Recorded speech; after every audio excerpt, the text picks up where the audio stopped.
India की सबसे पुरानी इलेक्ट्रिक बाइक वाली कंपनी रिवोल्ट की एक नई इलेक्ट्रिक बाइक मार्केट में आ चुकी है। इंडिया की सबसे फेमस इलेक्ट्रिक व्हीकल की कंपनी ओला की इलेक्ट्रिक बाइक्स भी मार्केट में जल्द ही आने वाली हैं और इन दोनों के बीच एक नया स्टार्टअप ओबन इलेक्ट्रिक भी अपनी बाइक को लेकर मार्केट में चर्चा में बना हुआ है। तो यार इलेक्ट्रिक बाइक के मार्केट में बहुत ज़्यादा कंपटीशन है। तो चलो आज कंपेयर करते हैं ओला रोडस्टर एक्स 3.5 किलोवाट को रिवोल्ट आरवी ब्लेज एक्स और ओपन रोर इजी 3.4 किलोवाट से। अगर हम एक्स शोरूम प्राइस की बात करें तो ओला रोडस्टर एक्स का एक्स शोरूम प्राइस है 95,000 रुपये, ओपन रोर इजी का एक्स शोरूम प्राइस है 1,10,000 रुपये और रिवोल्ट आरवी ब्लेज एक्स का एक्स शोरूम प्राइस है 1,15,000 रुपये। ओला हमेशा से ही अपने व्हीकल के प्राइसेस को कम रखने के लिए जाना जाता है और यहाँ भी प्राइस के वॉर में ओला सबसे आगे है। लेकिन ओला की इलेक्ट्रिक बाइक की डिलीवरीज अभी स्टार्ट नहीं हुई हैं, अभी कुछ टाइम बाकी है। वहीं ओबन अपनी इलेक्ट्रिक बाइक की डिलीवरी स्टार्ट कर चुका है और रिवोल्ट भी ब्लेज एक्स की डिलीवरीज को स्टार्ट करने ही वाला है। तो आप देख लेते हैं कि इस प्राइस में आपको इन बाइक्स के अंदर क्या क्या फीचर्स ऑफर हो रहे हैं। अगर हम बैटरी की बात करें तो रिवोल्ट के अंदर 3.24 किलोवाट का फिक्स बैटरी पैक आता है। इस गाड़ी की आईडीसी रेंज 150 किलोमीटर से एक्चुअल रेंज 110 किलोमीटर आ जाती है और 0 से 80% चार्ज करने में इस बाइक को 3.5 घंटे का टाइम लगता है। जबकि ओला रोडस्टर एक्स के अंदर 3.5 किलोवाट का फिक्स बैटरी पैक आएगा। इसकी आईडीसी रेंज 196 किलोमीटर से एक्चुअल रेंज एक्सपेक्टेड है कि 130 किलोमीटर आ सकती है और 0 से 80% चार्ज करने में आपको लगभग 4.5 घंटे का समय लगेगा। वहीं ओपन रोड इजी के अंदर 3.4 किलोवाट का फिक्स बैटरी पैक आता है। इसकी आईडीसी रेंज 140 किलोमीटर से एक्चुअल रेंज 110 किलोमीटर मिल जाती है और इस बाइक को 0 से 100% चार्ज करने में 5 घंटे का समय लगता है। अगर हम बैटरी कैपेसिटी के हिसाब से देखेंगे तो तीनों ही बाइक्स के अंदर ऑलमोस्ट सेम बैटरी कैपेसिटी आपको मिल रही है। अगर आप स्पेसिफिकली पूछोगे तो सबसे बड़ा बैटरी पैक ओला के अंदर मिल रहा है, जबकि सबसे छोटा बैटरी पैक रिवोल्ट के अंदर मिल रहा है। बैटरी कैपेसिटी ऑलमोस्ट सेम होने की वजह से इन तीनों ही व्हीकल्स की एक्चुअल रेंज में भी कोई ज्यादा डिफरेंस नहीं है। लेकिन एक्चुअल डिफरेंस है चार्जिंग टाइम में। 840 वॉट के चार्जर होने की वजह से रिवोल्ट आरवी ब्लेज एक्स जल्दी चार्ज हो जाएगी। इन तीनों ही व्हीकल्स के अंदर फास्ट चार्जिंग का सपोर्ट भी अवेलेबल है। अगर आप ओबन को फास्ट चार्जर से चार्ज करोगे तो 0 से 80% चार्ज करने में 1.5 घंटे का टाइम लगेगा। रिवोल्ट को 0 से 80% चार्ज करने में 1 घंटे 20 मिनट का टाइम लगेगा और ओला में कितना टाइम लगेगा ये अभी रिवील नहीं हुआ है। तो अगर हम अभी अवेलेबल बाइक्स के अंदर देखेंगे तो यहाँ पे ओपन डोर इजी एक ज्यादा अच्छा ऑप्शन लग रहा है। पर अगर आप ओवरऑल देखेंगे तो बैटरी परफॉर्मेंस के हिसाब से ओला इलेक्ट्रिक क्लियर विनर है। अगर हम मोटर की बात करें तो रिवोल्ट के अंदर 4.1 किलोवाट की mid drive chain driven motor आती है। इसकी top speed 85 kilometre per hour है। 0 से 40 जाने में से 5.2 सेकंड का टाइम लगता है। रोडस्टर एक्स के अंदर 7 किलोवाट की mid drive chain driven motor आती है। इसकी top speed 118 kilometre per hour है। 0 से 40 जाने में से 3.1 सेकंड का टाइम लगता है और ओपन डोर इजी के अंदर 7.5 किलोवाट की mid drive belt driven motor आती है। इसकी top speed 95 kilometre per hour है और 0 से 40 जाने में से 3.3 सेकंड का टाइम लगता है। भाई मोटर के मामले में एक बड़ा डिफरेंस है। सबसे बड़ी मोटर ओबन के अंदर मिल रही है लेकिन सबसे ज़्यादा टॉप स्पीड ओला के अंदर है। सबसे छोटी मोटर होने की वजह से रिवोल्ट में टॉप स्पीड और एक्सेलेरेशन दोनों ही चीज़ें आपको कम मिल रही हैं और ट्रांसमिशन के अंदर में भी एक डिफरेंस है। ओला और रिवोल्ट के अंदर आपको चेन ड्राइव सिस्टम मिल रहा है, जबकि ओबन के अंदर आपको बेल्ट ड्राइव सिस्टम मिल रहा है।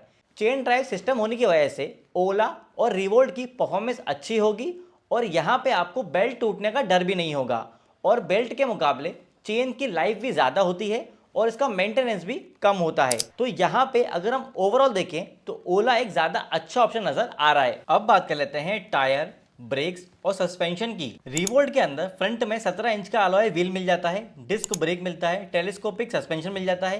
जबकि रियर में 17 इंच का अलॉय व्हील मिलता है, डिस्क ब्रेक मिलता है और ट्विन शॉक एब्जॉर्बर मिलता है।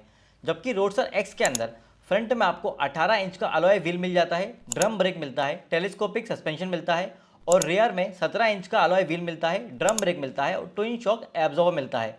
और ओबन के अंदर फ्रंट में आपको 17 इंच का अलॉय व्हील मिल जाता है, डिस्क ब्रेक मिलता है, टेलीस्कोपिक सस्पेंशन मिलता है और रियर में भी 17 इंच का अलॉय व्हील मिलता है, डिस्क ब्रेक मिलता है और मोनो शॉक सस्पेंशन मिलता है। देखो अच्छी चीज ये है कि तीनों ही बाइक्स के अंदर आपको अलॉय व्हील्स मिल रहे हैं और टायर साइज भी ऑलमोस्ट सेम ही है। अगर हम ब्रेक्स की बात करें तो ओबन और रिवोल्ट के अंदर ड्यूअल डिस्क का सेटअप मिल रहा है, जिसकी वजह से इन दोनों ही बाइक्स की ब्रेकिंग काफी अच्छी हो जाती है।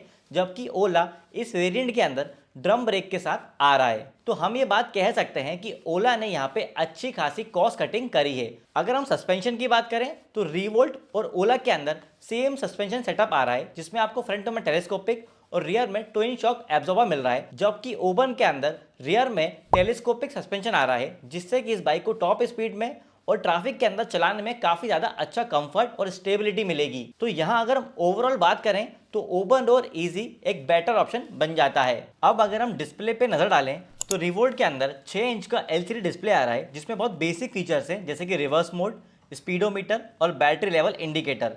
जबकि ओला रोडस्टर एक्स के अंदर 4.3 इंच का LCD डिस्प्ले आएगा, जिसमें आपको cruise control, geo fencing, brake by wire, smart park, theft alert, location sharing जैसे फीचर्स मिल रहे हैं। और ओपन डोर इजी के अंदर LCD कलर डिस्प्ले होगा, जिसमें app connectivity, bike tracking, remote diagnostic, driver alert system, geo fencing और बैटरी थेफ्ट प्रोटेक्शन जैसे फीचर्स मिल जाएंगे। यहाँ ओला के अंदर सबसे ज्यादा इनोवेटिव फीचर्स आ रहे हैं और सबसे कमाल की बात यह है कि इस प्राइस के अंदर भी ओला क्रूज कंट्रोल जैसा फीचर दे रहा है। वहीं रिवोल्ट के अंदर एक बड़ा डिस्प्ले आ रहा है, लेकिन वो ब्लैक एंड व्हाइट डिस्प्ले है और इसी की वजह से वो काफी ज्यादा आउटडेटेड लगता है और इसमें बहुत ही ज्यादा बेसिक फीचर्स आ रहे हैं, तो एडवांस फीचर तो आप भूल ही जाओ। वहीं ओबन और इजी के अंदर डिस्प्ले फीचर्स तो लिमिटेड है, लेकिन इंटरनेट कनेक्टिविटी होने की वजह से इसमें ऐप के थ्रू आपको अच्छे फीचर्स मिल रहे हैं। लेकिन अगर हम यहाँ इनोवेटिव फीचर्स के मामले में बात करें तो ओला एक ज्यादा अच्छा ऑप्शन बन जाता है। अगर हम वारंटी की बात करें तो रिवोल्ट ब्लेजेक्स में व्हीकल और बैटरी के ऊपर 3 साल और 40,000 किलोमीटर की स्टैंडर्ड वारंटी मिलेगी,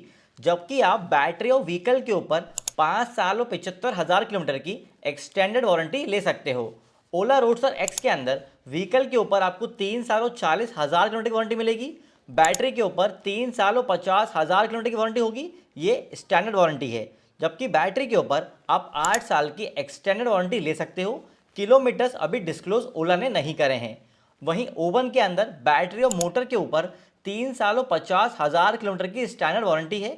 आप मोटर और बैटरी के ऊपर 5 साल और 75,000 किलोमीटर की एक्सटेंडेड वारंटी ले सकते हो। रिवोल्ट और ओबन के अंदर सेम वारंटी ऑफर हुई है जो उनकी एग्जिस्टिंग लाइनअप में ऑलरेडी आ रही है, लेकिन ओबन के अंदर स्टैंडर्ड वारंटी ज्यादा किलोमीटर्स के लिए मिल रही है। वहीं ओला ने जितना भी अभी वारंटी के मामले में रिवील करा है, ये क्लियर है कि वो अभी सेम स्टैंडर्ड वारंटी ऑफर करेगा जो वो अपनी ऑलरेडी एग्जिस्टिंग S1 सीरीज के अंदर ऑफर कर रहा है, और शायद एक्सटेंडेड वारंटी भी सेम ही रहेगी। तो क्योंकि अभी ओला की तरफ से सारी चीजें क्लियर नहीं है, तो यहाँ पे ओपन डोर इजी एक ज्यादा अच्छा ऑप्शन नजर आ रहा है। अब बात कर लेते हैं दिल टूटा बाइकर के कंक्लूजन की। इलेक्ट्रिक बाइक सेगमेंट की तरफ बहुत सारे ब्रांड्स ने अब इंटरेस्ट दिखाना शुरू कर दिया है, और यही वजह है कि रिवोल्ट जैसा ब्रांड जो इतने सालों से अपनी सिर्फ एक इलेक्ट्रिक बाइक मार्केट के अंदर बेच रहा था, उसने अब अपने इलेक्ट्रिक बाइक के पोर्टफोलियो को अच्छा खासा बड़ा कर लिया है। एक तरफ ओला है जो पहले से ही अपनी पुअर बिल्ड क्वालिटी और खराब सर्विस को लेके सुर्खियों में बना हुआ है, और ऊपर से उसने इलेक्ट्रिक बाइक सेगमेंट के अंदर भी एंट्री ले ली है। वैसे ओला अपनी इलेक्ट्रिक बाइक की डिलीवरी जनवरी 2025 से स्टार्ट करने वाला था, लेकिन इनकी बाइक की डिलीवरी अभी तक भी स्टार्ट नहीं हुई है। उम्मीद करते हैं कि ओला अपनी रोडस्टर एक्स की डिलीवरी इस मंथ स्टार्ट कर दे। वहीं ओवन इलेक्ट्रिक को अगर इलेक्ट्रिक बाइक सेगमेंट के अंदर कॉम्पिटिटिव बना रहना है तो उन्हें अच्छे प्रोडक्ट मार्केट में लाने के साथ साथ अपने डीलर नेटवर्क को भी तेजी से एक्सपैंड करना होगा, क्योंकि ओला और रिवोल्ट ने ऑलरेडी अपना डीलर नेटवर्क अच्छा खासा एक्सपैंड कर लिया है। साथ ही नई ब्रांड होने की वजह से ओवन को ब्रांड अवेयरनेस और अच्छी खासी मार्केटिंग के ऊपर फोकस करना पड़ेगा। रिवोल्ट को इस बात का बेनिफिट मिल रहा है कि उनके पास ऑलरेडी बड़ा डीलर नेटवर्क मार्केट में अवेलेबल है और उनकी बाइक में फास्ट चार्जिंग का सपोर्ट भी है। लेकिन रिवोल्ट को फास्ट चार्जर के लिए 14,000 रुपये अलग से लेने की वजह अपने डीलर नेटवर्क पर ही अपना फास्ट चार्जिंग नेटवर्क सेटअप कर देना चाहिए, क्योंकि अगर रिवोल्ट ऐसा कर पाता है तो ये इनके लिए गेम चेंजर साबित हो सकता है। लेकिन अगर आप रिवोल्ट RV ब्लेज एक्स को लेने का प्लान बना चुके हैं तो मेरे हिसाब से रिवोल्ट RV1 प्लस को भी कंसिडर कर सकते हैं, क्योंकि उसका प्राइस 1 लाख रुपए है और उसके अंदर सेम बैटरी पैक आ रहा है जो आपको इस बाइक के अंदर मिल रहा है। और अगर हम हमारे कंपैरिजन पर वापस आएं तो यहाँ मैक्सिमम पैरामीटर्स पर ओला रोडस्टर एक्स आगे है, तो इस हिसाब से रोडस्टर एक्स लेना ज़्यादा फायदे का डिसीजन साबित हो सकता है। लेकिन ओला पहली बार इलेक्ट्रिक बाइक बना रहा है, इसलिए इसमें क्या इश्यूज होंगे और वो कब तक रिजॉल्व होंगे, इसके लिए कुछ टाइम का वेट करना पड़ेगा। मेरे हिसाब से अगर आपको अर्जेंट नीड नहीं है तो आप ओला का वेट कर सकते हो, लेकिन अगर आप वेट नहीं करना चाहते हो तो अभी के लिए ओबन रोड इजी एक ज़्यादा अच्छा ऑप्शन रहेगा। बाकी आपको क्या लगता है ओला रोडस्टर एक्स मार्केट में कब तक आ सकती है, कमेंट करके ज़रूर बताना। और इलेक्ट्रिक गाड़ी के ऐसे ही डिटेल वीडियोस के लिए दिल टू टाइगर को सब्सक्राइब कर लीजिए।